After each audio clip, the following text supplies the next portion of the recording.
Alright, here's the fastest Kydex tutorial ever. First thing you're going to do is do 2 layers of tape, masking tape on each side of the blade. And you just trim it up around the blade. You want a little bit hanging over the edges so that the tape stays together and doesn't fall off, but not too much. You want to get it pretty tight. Anywhere you have a thumb ramp or a feature like that, try to trim it in a little bit closer, because we're going to have to accommodate that later before we go to the press. And when I say accommodate that, what I mean is we're going to have to do something to take that groove up, because if this blade just goes in and gets molded in the press like this, what's going to happen is Kydex fills this whole area right here, and then when you go to pull it out or push it in, the Kydex that's pinched here will actually push the blade down, either when you're putting it in the sheath or pulling it out of the sheath, and it'll force your primary grinds into the Kydex and then back out, which will cause scratches. And as we all know, I don't mind scratches on knives, but if you're making sheaths for a customer or something like that, or you just care a lot about scratches, you want to try to keep stuff like that from screwing your sheath up. So I made a bunch of these little leather shims, and all it does is add a little bit of space so that when this thing gets pressed in the Kydex sheath, there's no way that this is going to get hung up on anything. It actually extends down here onto the handle some, so that you get a little bit more room. This is really important if you have stuff like thumb ramps or something in there. It's real simple to just use a piece of leather or something and fill that in, but you have to do it if you have some kind of feature like this on your knife, if you're going to make a Kydex sheath. Now the next thing that we got to do before we put it in the Kydex press is figure out how we want the retention point to be.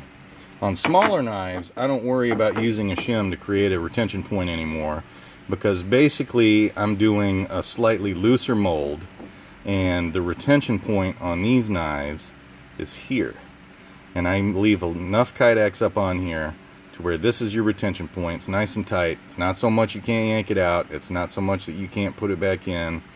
It's enough where you get a nice solid click when you put the knife in the sheath, but it's not crazy. So for stuff like this, it's so small, we kind of want this space to be filled, and so it's not that big a deal, so we won't shim these. But the big knives like this, you got to shim them. And what you got to do, I actually have a few made out of micarta, and these are different thicknesses and shapes. And this is the shape of the front of the handle. And what I'm doing is creating a triangle, and that's where the retention point is going to be. So if you get that knife, you got to figure out which shim will go the best, because these things, I made them where they're universal. They fit up to most of the knives that I make as far as the front of this handle, but some of them don't. I only wanted to have 2, and so what I got to do is find the one that matches this the best, that gives me the retention point that I want. Now if you see, there's different knife handles that this thing will obviously fit on, and this one, what we would have to do is bring it up about right here and do the masking tape. Like I said, this is going to be the retention point, is right there. It's actually going to be a combination of here and right here. Let's see which one fits better with this. Let's see, that's the slightly skinnier one. We want the one that's the right blade thickness. Alright, so we'll just have to attach it up here, and I'll show you what that looks like. Alright, so here we are with the shim attached. Now you might be thinking, but there's a gap. Like, you can see gaps and stuff in there. Well, when I put this thing in the Kydex press, it's not going to fill that gap. It's going to have so much trouble transitioning from the top of this handle onto this shim. It's not going to go all the way into this groove and do anything to mess that up. So right there, that's fine. We got our retention point set up perfect. We got everything just the way we want it. So let's go over and cut some Kydex. Alright, so when we're mapping out our Kydex to cut to make our sheaths, and I do pancake style sheaths, I don't do taco sheaths. I can't stand them, I hate the way that they turn out. I firmly believe in a pancake style sheath. I'm not saying the taco sheaths aren't great, they're just not my style. I don't personally like them. Okay, so when you're mapping out how you want to cut your Kydex, here's 2 things that you have to take into consideration. Thing number 1, Kydex is going to shrink slightly when you heat it up.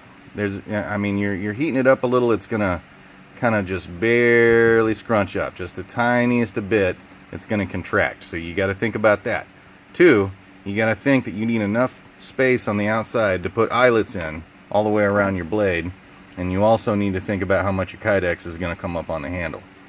And so what I like to do is I'll actually set the edge of the handle slightly lower than where I would want the Kydex to end to begin with, and I want to give around 1 inch of space on both sides and on top, and that will give me more than enough room to accommodate the shrinkage that's going to happen to this Kydex when I heat it and the eyelets.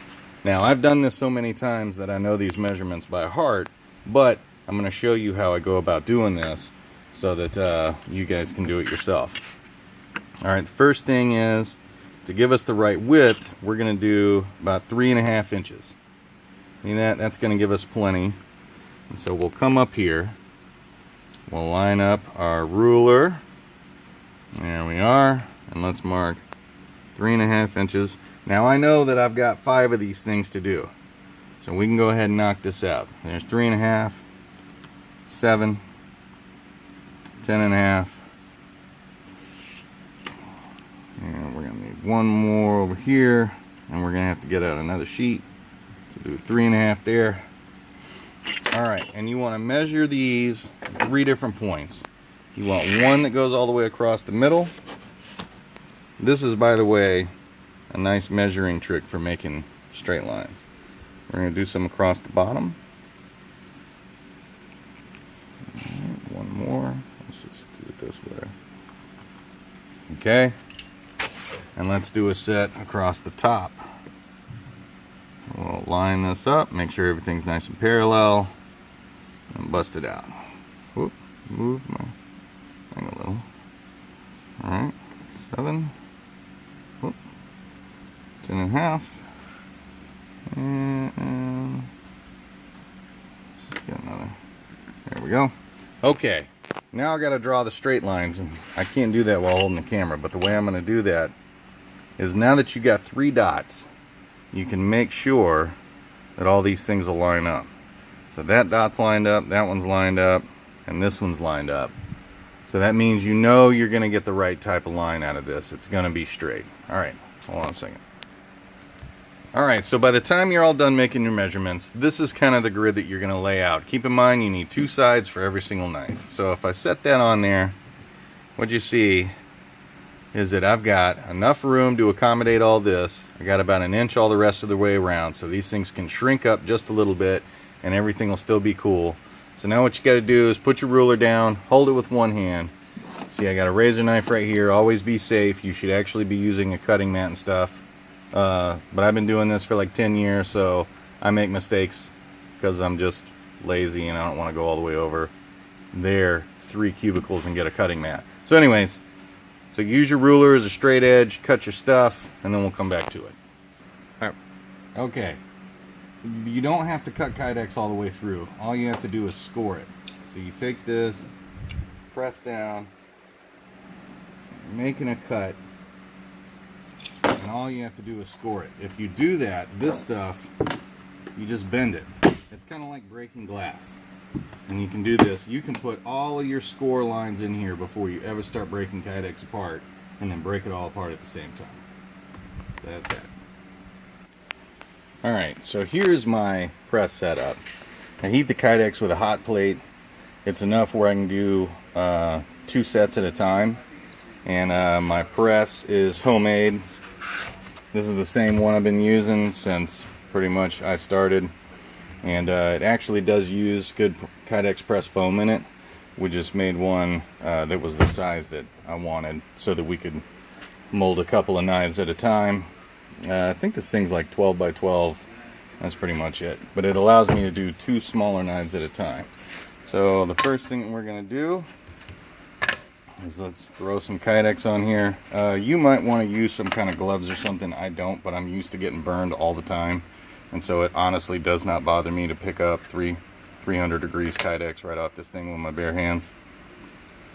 So what we're actually going to set this at, because it's slightly smaller, we're not using shims, and so we don't want to over mold the Kydex. We want it to mold just enough.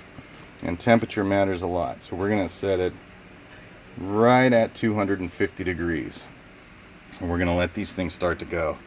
If you're working in the winter time or something like that, or you have somewhere where the ambient temperature is very different than what it's going to be as this thing starts to heat up, then you might get bowing that happens, which is where the stuff bows up. You can use a heat gun and just keep going over it over and over again, and everything will settle down. What you want to do is wait for this Kydex to go totally flat, and it'll be completely malleable, and I'll show you what that looks like. Okay, cool. Alright, so the Kydex is heated up. You can see it's actually shrunk up a little bit, and it's definitely ready to rock. What I'm going to do, grab 2 of these, throw them on here. I've already got 2 knives ready. Position those right where they need to go, just like that. These on top. Like I said, this will burn the crap out of you. So if you're not used to this, or you got a low threshold for pain, do not do this with bare hands. Make sure everything's straight. Now this is the part you're going to have some force here, because we got to clamp these things down super hard. I clamp mine down ridiculously hard. Alright, a couple of clamps down here. Luckily I have a second with the amount of heat that gets saved in this Kydex, so I don't have to be super crazy fast.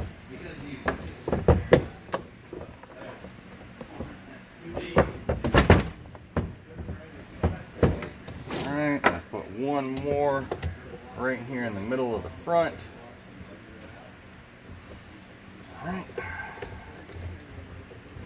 Alright, and we're going to let this sit until the sheaths come back down near room temperature. They don't have to cool all the way, but they need to be enough where they're not malleable anymore, so it's not going to bend when you take them out of the press. Word. Alright, when these knives come out of the press, this is hopefully what you're looking at. Everything's pretty much nice and straight. If you have a little bit of bend that's like at the end or a corner or something like that, that doesn't mean anything. All that matters is that the Kydex immediately around the knife is nice and flat and straight. So once you pull it out of the Kydex, the first thing that you want to do is make sure that you do not lose how these things are indexed together.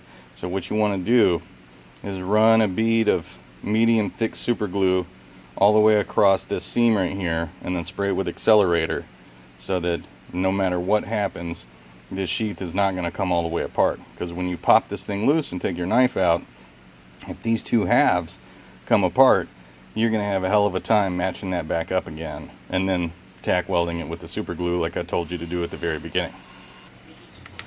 Alright, here's a special one. You'll see that there's a couple of added things here. Well, other than the things I already told you about, these 2 shims.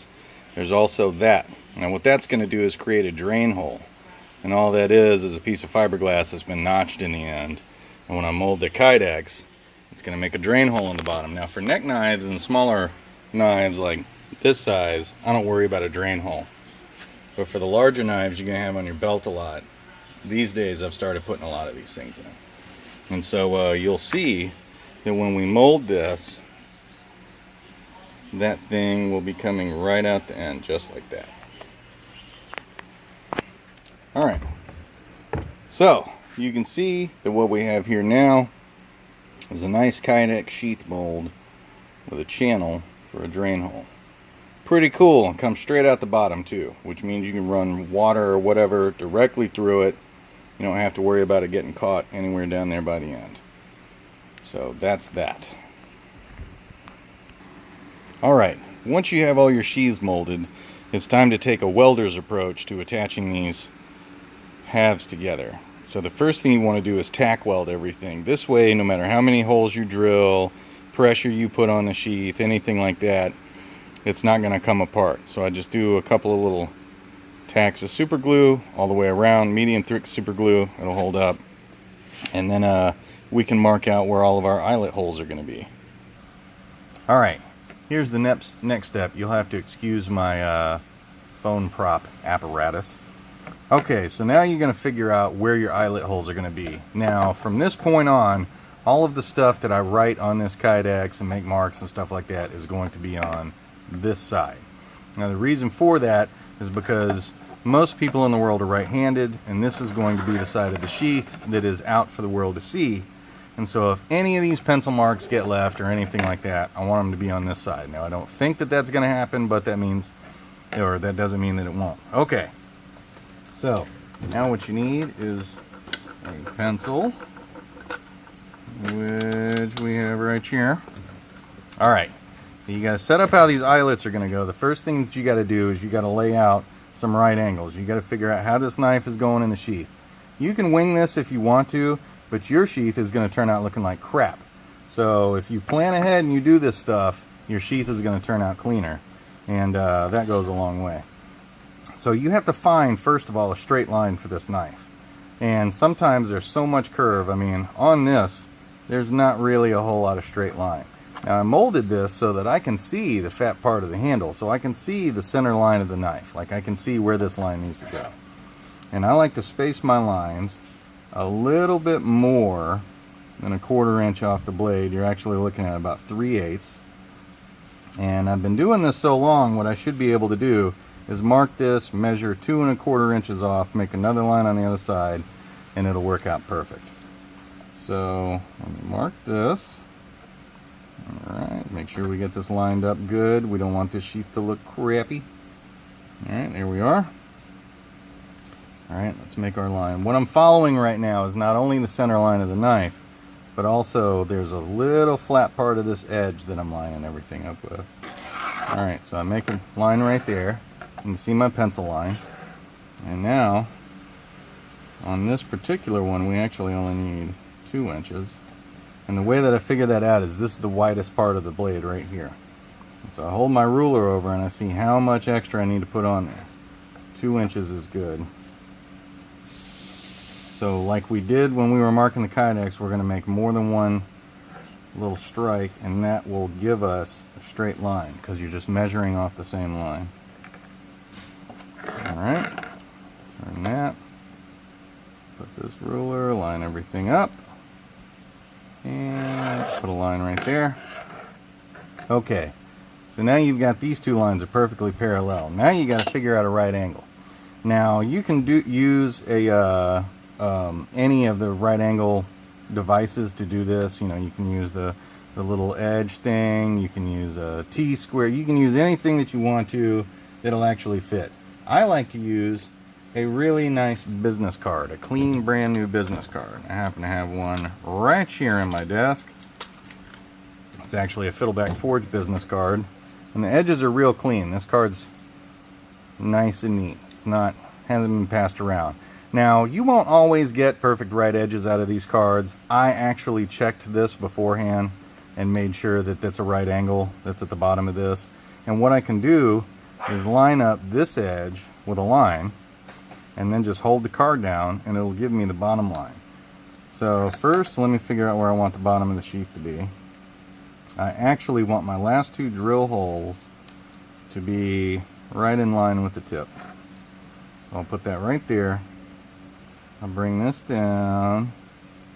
Alright. And I'm lining it up in between these two lines as best I can, because I can actually see the line on both sides. Alright, so we got that lined up. Let's make that. Now we have a right angle for us to lay, I don't know which one is proper there, our eyelet hole dots out on.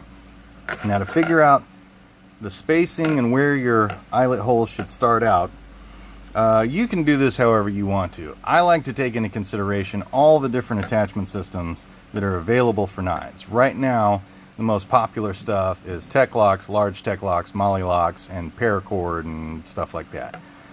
Most of the attachment systems that are available today are able to attach to either a 1.5 inch or 1 inch from center to center eyelet layout. And that'll make more sense in just a second. I have a cheater way to figure out where my top my top eyelet hole needs to be. And the way that I do that is I actually have a tech lock that I keep handy. Now this is a small tech lock, but the dot spacing on the top dot is the one that matters, and that's the one that we care about.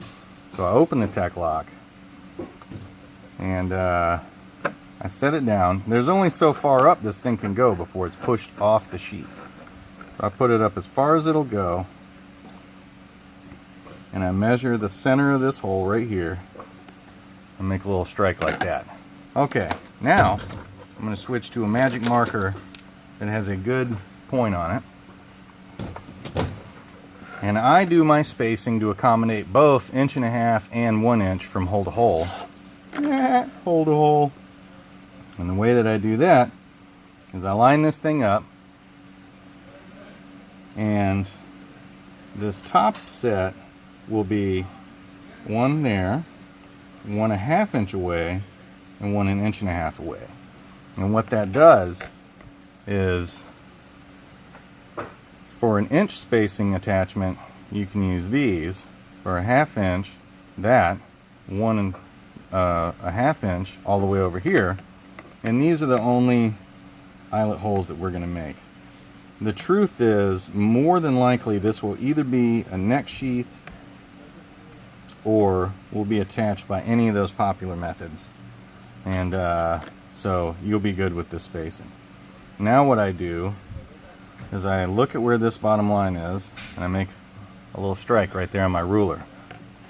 And I go up here and line that strike up, and that tells me exactly where my dots have to be on the other side. There's one there, one there, and one there.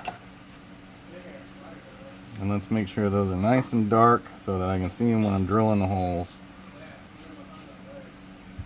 Just like that. Okay, so now I got dots laid out on both sides. So those are going to be my main eyelets. Now I need the two at the bottom. And all I do with that, I'm still going to use the 1.5 inch measurement, and it's going to come out looking good. So all I do is center an 1.5 inch in between these lines. You can do this other ways where you actually, you know, basically just divide that and then subtract what you need to and everything to get your 1.5 inch. I've been doing this a long time. I know that if I space this 1/4 inch off, I'm going to have 1.5 inches in the middle. And so that's fine. So that's where those go. So now we have that ready to be drilled out and have eyelets put in it. Of course, the eyelet being actually pressed in there is the last step that happens with this sheath. Every single other thing happens before these are put together. Now I'm going to show you real quick, because I'm not going to take you in there to drill the holes, what I use. This is a block that all it does, you can see how thick it is. The only purpose for this block is to give me something to rest this on. And when I have the drill press going straight down, basically what it does is it holds this side, and I can hold the sheath and keep it steady with this hand on the other side. And this gives it something to press on, so that you're not trying to drill at an angle, you're not trying to hold it still like this, nothing like that. This is on your work rest, this goes on top of the work rest. Drill the holes, and they'll go down nice and straight, which is really important. And then I'll come back and show you the rest of the stuff. By the way, make sure that you use a good drill bit. If you use an older drill bit or something, what you're going to end up with is those holes are going to have a little bit of basically slag around the outside of it that's just melted Kydex where the drill went through. And you're going to have to scrape that stuff out before you put all your eyelets and stuff in. So if you just use a brand new bit, then you'll be okay. The bits that I use are 6.4. This is a SPHS USA 6.4. Nice bit. This is actually slightly over 1/4 inch. And the reason that I do that is so I can get these eyelets in and out easily, because the eyelet itself, the outer diameter of the post part of this eyelet is actually 1/4 inch. And if you make that hole the exact same size as this, you're going to have to push these things in and out. I want them to go in and out pretty easily, because I want to be able to put some in, do all my cutting and everything, remove the ones that I used, and then put brand new ones in when it's time to actually put the sheath together.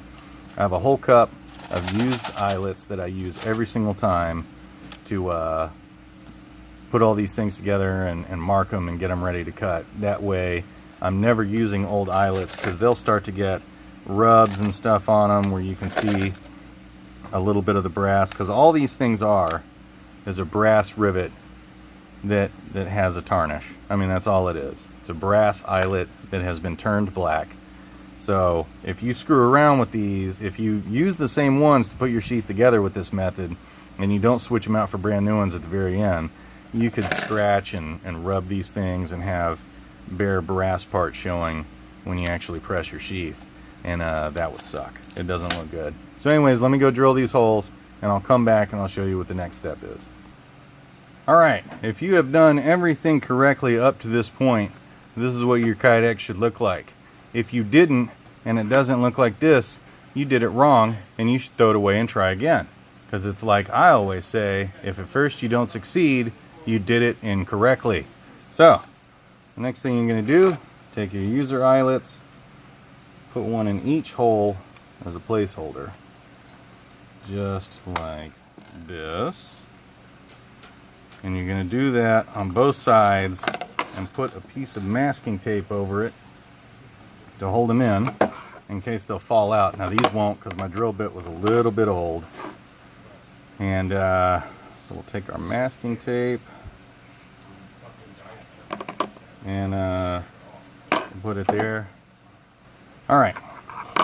So anyways, like I was saying, so you get all these put in, take a strip of masking tape, and what you want to do is get it, don't put the masking tape past this edge of the eyelets, because you're going to make a line out here with a pencil, and you don't want that to get messed up. You can put it like that. You just want them to, bless you, to hold these in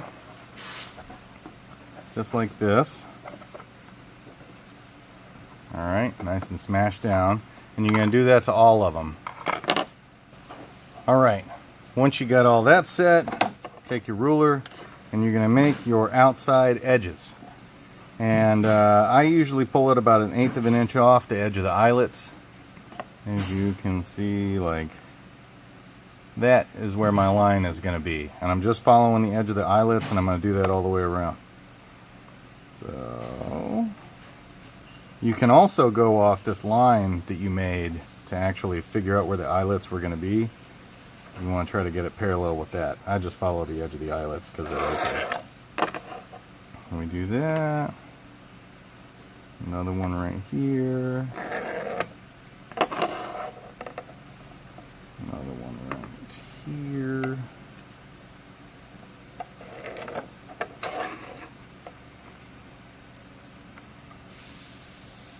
And these don't have to be perfect because you're actually going to use a machine to clean this up later. Well, maybe you will. I don't know if you have access to a sander. If you do, this is going to be easy. If you don't have a sander, this is going to suck.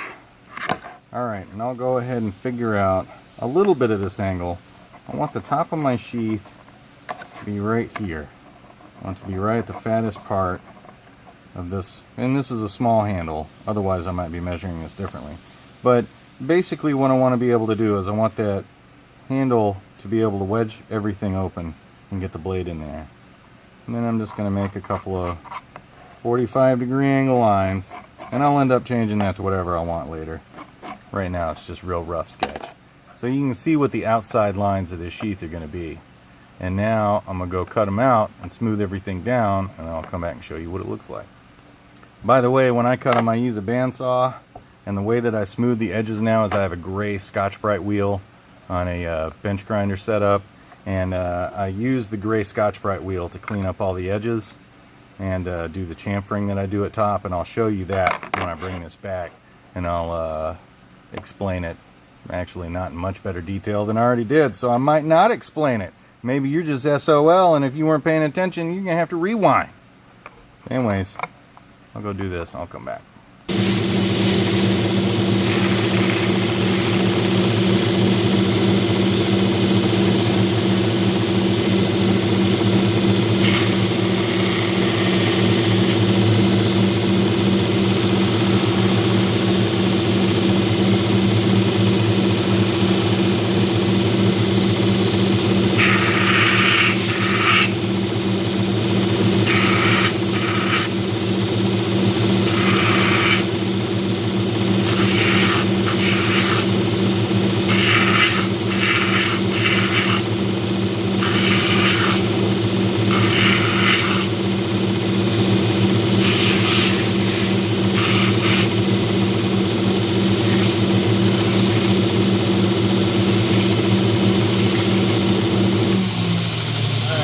that one.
Okay, if you have stuck with me up till here, this is kind of what you should end up with.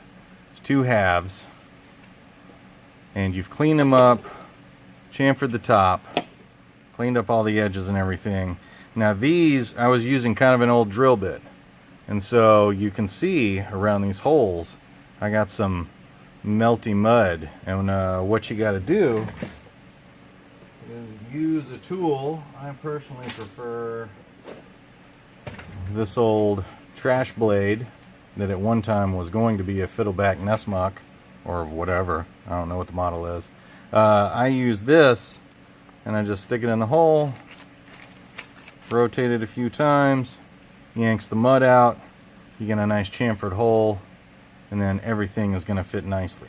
So you want to make sure you don't have any mud around any of these holes. And I'm going to go ahead and make sure of that with all these, and then I'll check back with you. Alright, here we are in the final stretch. Now by now, you should have some nice clean Kydex halves that don't have mud around the holes. And the holes are all ready to go. Now the last step that you're going to do before you put these two halves together and eyelet them and now they're stuck forever is you're going to wipe all the dust out. You're going to make sure that there's absolutely no dust inside that sheath. All I have is a hand towel, some WD-40 on it. Rub it just like that. I'm looking at it, making sure that there's nothing. Alright, good. Whoop! I forgot a step. Check that out. I almost screwed you guys out of a major step. Hold on.